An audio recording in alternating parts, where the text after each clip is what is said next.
Chapter 45, 1970. On Monday morning after Tate's visit, when Kaya was led into the courtroom by the bailiff, she kept her eyes away from the spectators, as she had before, and looked deep into the shadowy trees outside. But she heard a familiar sound, maybe a soft cough, and turned her head. There in the first row of seats, sitting with Tate, were Jumpin' and Mabel, who wore her church bonnet decked out with silk roses. Folks had made a stir when they walked in with Tate and sat downstairs in the white area. But when the bailiff reported this to Judge Sims, still in his chambers, the judge told him to announce that anybody of any color or creed could sit anywhere they wanted in this courtroom. And if somebody didn't like it, they were free to leave. In fact, he'd make sure they did.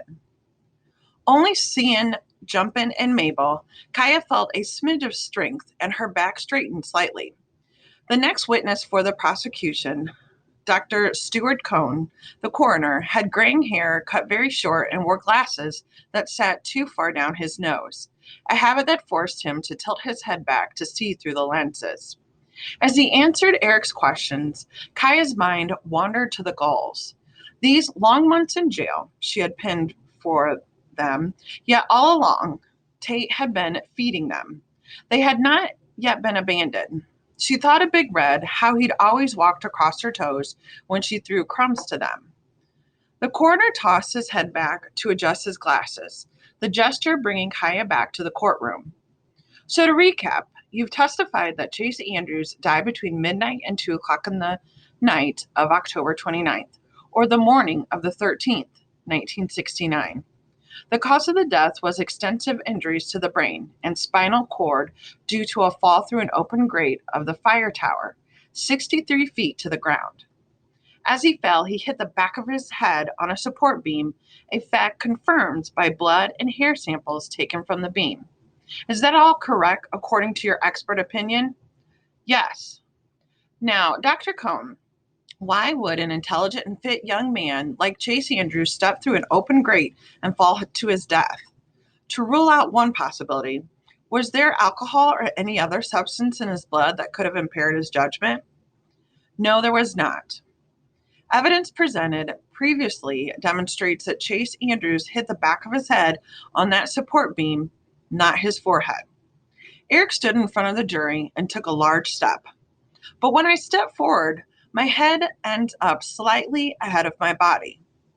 Were I to step into the hole here in front of me, the momentum and the weight of my head would pitch me forward, correct? Chase Andrews would have hit his head on the beam, not the back of his skull, if he was stepping forward. So isn't it true, Dr. Cohn, that the evidence suggests that Chase was going backward when he fell? Yes, the evidence would support that conclusion. So we can also conclude that if Chase Andrews was standing with his back to the open grate and was pushed by someone, he would have fallen backward, not forward.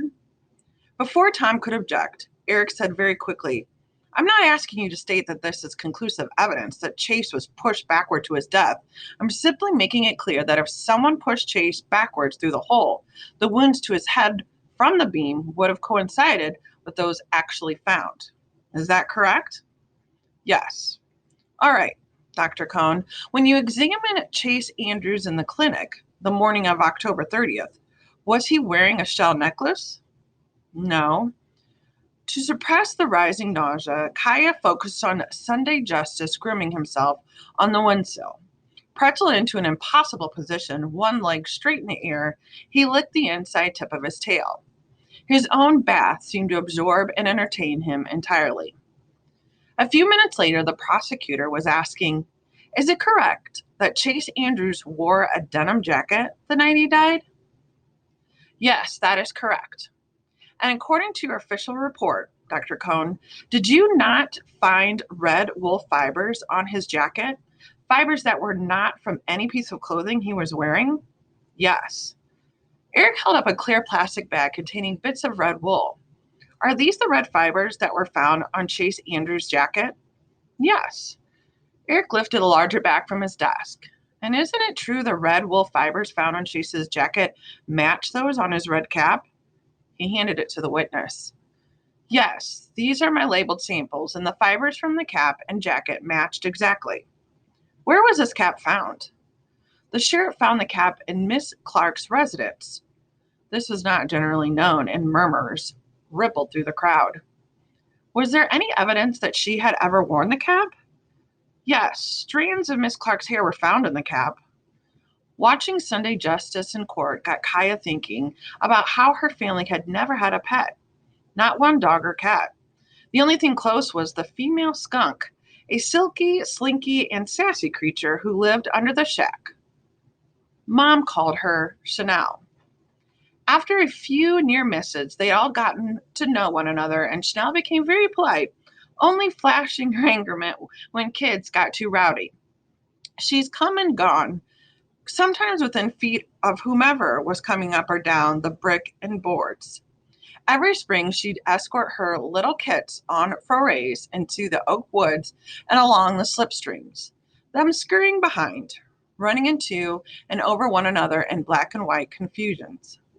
Pa, of course, was always threatening to get rid of her, but Jody, showing maturity far beyond his father's deadpan, another one just move in, and I'm always reckon it's going to be the better the skunk, than the skunk, don't.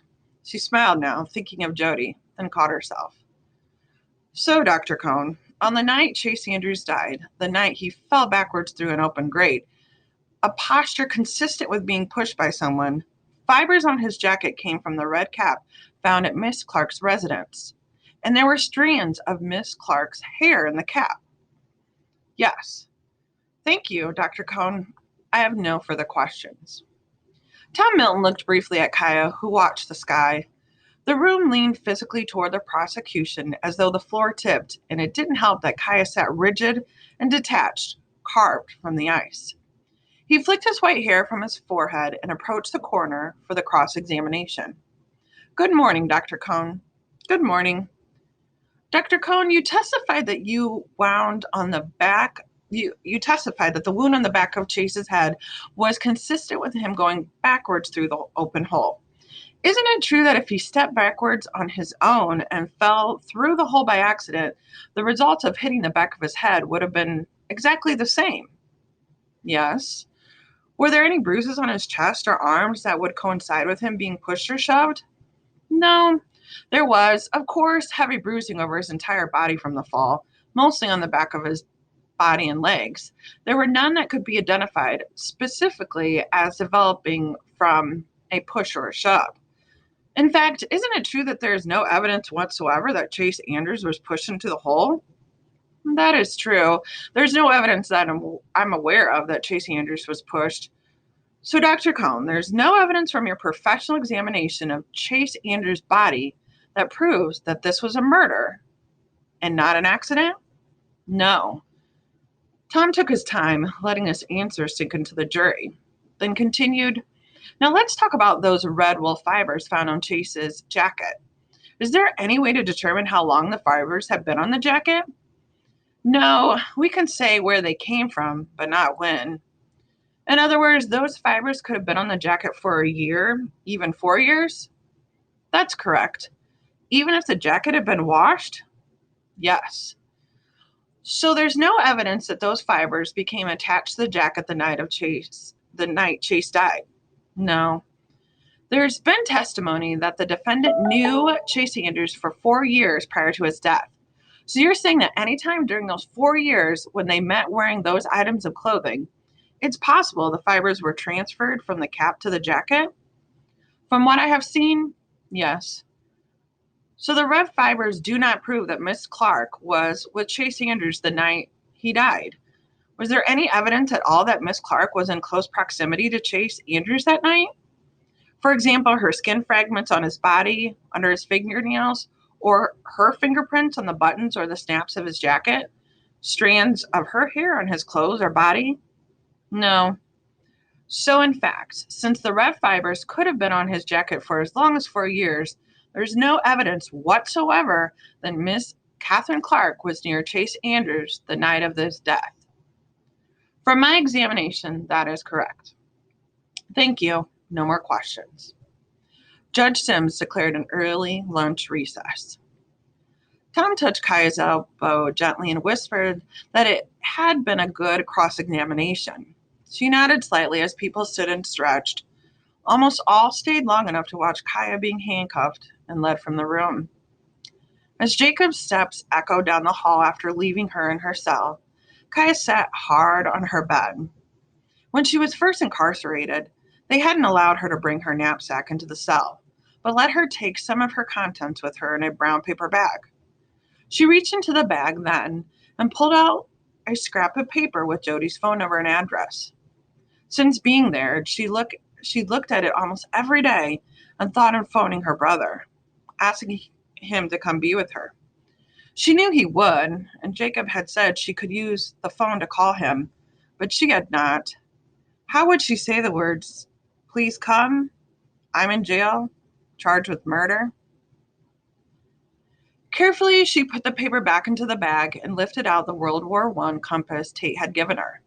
She let the needle swing north and watched it settle true. She held it against her heart. Where else would one need a compass more than in this place? Then she whispered Emily Dickinson's words: "The sweeping up the heart and putting love away, we shall not want to use again until eternity."